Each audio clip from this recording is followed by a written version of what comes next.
কি তোমার হট গেলি রে তা আসি বেইনা ফজর তো তোমার এটা ইয়ে হটা বাজার পুরো 12টা বাজে যার গো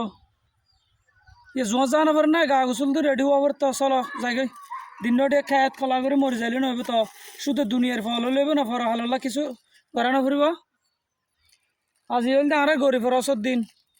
আর তো কেন জোয়া যাওয়ার বইয়ান গুঁড়া করি পেলাই তো চলতে যাই গই দেরি করিলাম না আগর হাতার যাইতে আরো আর জোয়ান মাঝে কেন শহর যাই না পারলে এটা আর যাই হনো কিছু নাই এটা ওয়াজ নসিহত করবিন যদি আর কিছু আমল করি না পারি তাহলে আর ইমানদারি টিকিব না আর মুসলমান হিসাবে টিকম না এটা একখানা সরাসরি যায় আগর হাতার যাইলে উজুর একখানা ওয়াজ নসিহত করিব ইন একখানা করে শুনি আমি দুইয়ান আমল করি পারলেও পরে হালাল্লা কি জন্নত যাইবিলাক খান বেস্ট আমল করা পড়ব কিন্তু এহানতো ঢুকে এহানতো এড়ে দিলে হাম নহব বেকুনের পিছে যাই আগে এসে ইবে জোয়াজ যাইল না ইবে জনগণের দাহ হইল দে আল্লাহর দাহেতে মনে হলে আগে যাওয়া ফুরিব বেকুনের লাস্টে করে বাইরে হওয়া ফুরিব এটা কি চললে ন চলে বেকিন আমল করা ফুরিব কি বোঝা ফুরিব তোমার আর বুঝা ফুরিব ঠিক আছে না চলো তাহলে যাই গই